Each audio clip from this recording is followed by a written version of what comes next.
자, 여러분들 성인전을 집에서 다 읽어본 적 있으시죠? 근데 성인전을 이렇게 읽어보면은 내 본명을 가진 바오로 성인의 경우도 그렇고 여러분도 좋아하는 성인들이 있죠. 응? 자, 그런데 그 성인에 대해서 친밀감을 느껴요, 내가. 그래서 그 성인에 대해서 이렇게 성인전을 읽으면 친밀감이 이렇게 더 가까이 가야 되는데 그런 면도 있긴 하지만 어떤 장애 요소가 끼어들어요, 성인에 관해서. 예를 들면 김대건 신부님, 훌륭하죠.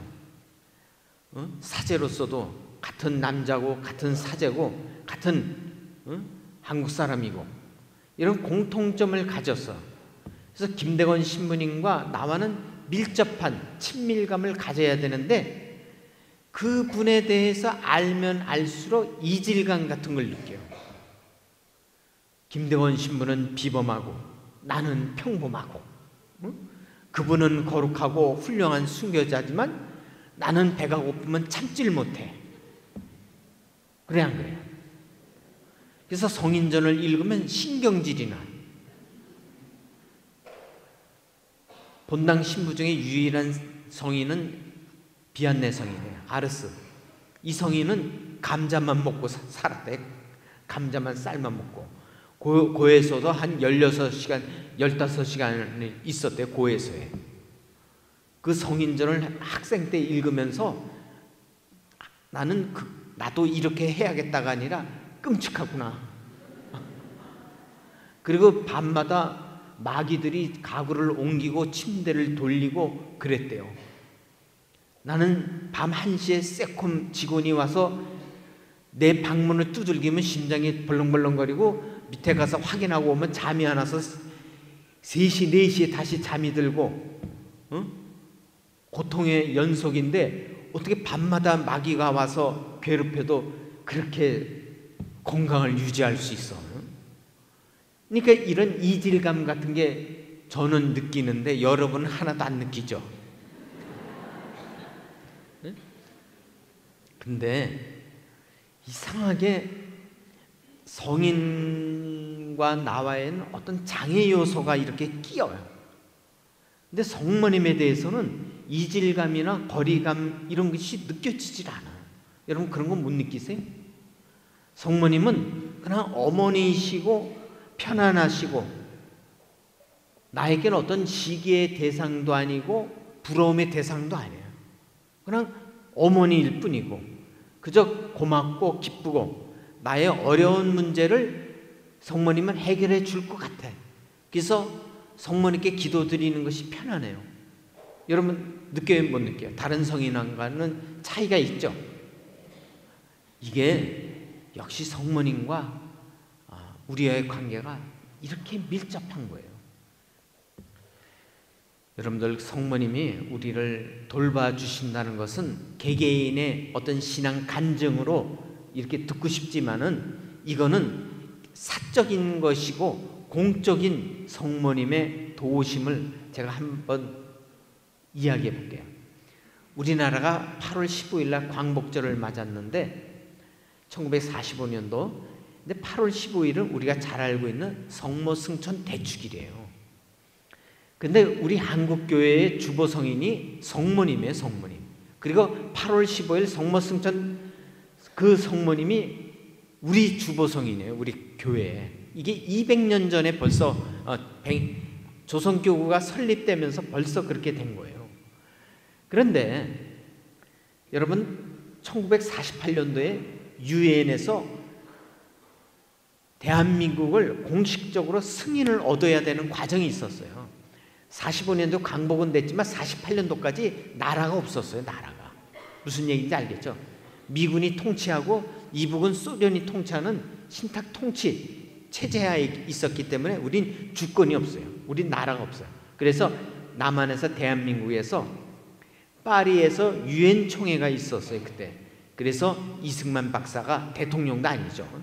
장면 박사를 통해서 외교 무대에 가서 대한민국 승인을 얻어오라 그랬어요. 근데 장면 박사가 외교 지식도 없고 낯선 외교 무대에, 국제 무대에 나서서 뭘 어떻게 해야 할지, 무국적자예요. 뭐 대사관이 있었던 것도 아니요, 그렇다고 대한민국 대표단으로 간 것도 아니요, 나라가 없는 사람이야 이게. 그래서 장면 박사는 망만대의 이력 편주, 무슨 성모 노래 가사 같아. 정말 막막했대요. 그래서 불란서에 가서 깔메 수녀원에 가서 방문해서 기도를 해달라고, 프랑스 깔메 수녀원에 가서 우리나라가 유엔 승인을 받을 수 있도록 기도를 해달라고 부탁을 하곤 루르드의 성지순례를 가서 성모님의 특별한 중재를 기도를 한 거예요. 아침마다, 새벽마다, 밤마다. 그러니까 마침 그때 불란서 대주교가 루르드에 와가지고서 웬 동양인이 매일 루르드 동굴에서 기도하고 가고 그래서 물어봤어. 너 왜 그러냐 했더니 내가 여차여차해서 유엔 총회에서 대한민국 승인을 얻어야 되는데 내가 아는 것도 없고 정말 성모님께 의탁하는 수밖에 없다라고. 그때 대주교가 내가 도와줄게. 그래서 프랑스 대주교가 정치 외교계에 영향력 있는 가톨릭 신자들을 소개를 해줘요. 그래서 총회 마지막 날 소련의 방해에도 불구하고 극적으로 독립국가 승인을 얻어낸 거예요. 그래서 나중에 장면 박사가 쓰기를, 나는 생전에 한 번 기적을 보는 것이 소원이었는데 그 소원이 바로 그때 1948년도에 이루어지는 것을 직접 목격하고 자신이 그 기적의 도구로 쓰여진 것을 너무나도 체험했기 때문에 이제 더 이상 기적을 볼 필요가 없다라고 썼어요. 여러분, 파티마의 성모님이 붉은 곰이 100년을 지배할 거라고 그랬어요. 이게 소련이. 그런데 파티마의 성모님이 너희들이 회개하고 기도를 하면 내가 소련을, 러시아를 회개시켜 주겠다 그랬어요. 그리고서 교황이, 폴란드 출신 교황이 요한 바오로 2세가 몇백 년 만에 처음으로 이태리인이 교황이 되는 그 전통을 깨고 폴란드는 교황이 나올 나라가 아니에요. 근데도 요한 바오로 2세가 교황이 됐잖아요. 그러면서 동구권이 도미노 현상이 일어나면서 폴란드가 중심이 돼서 민주화운동이 일어나면서 전체가 다 유일하게 이북만 남았잖아요. 그래서 여러분들, 성모님의 도우심으로 붉은 곰이 회개를 했듯이 대한민국의 통일도 한국교회 수로 성인이신 성모님의 도우심 없이는 해결되지 않으리라고 생각하시고 성모님께 의탁하세요. 우리나라를 위해서 기도를 좀 해주십사 하고. 그래서 하느님의 도우심과 순교자들의 피, 초기 우리 교우들 신앙의 덕도 있지만 성모님의 커다란 그러한 은혜가 있지 않으면은 한반도의 평화는 정말 있을 수가 없을 것 같아요. 그리고 여러분의 개인적인 그런 어려움도 성모님께 의탁하면서 이렇게 신앙생활 하시면, 그래서 5월 성모성월을 맞아서 성모님께 더 의탁하면서 그렇게 신앙생활 매진하도록 하십시오.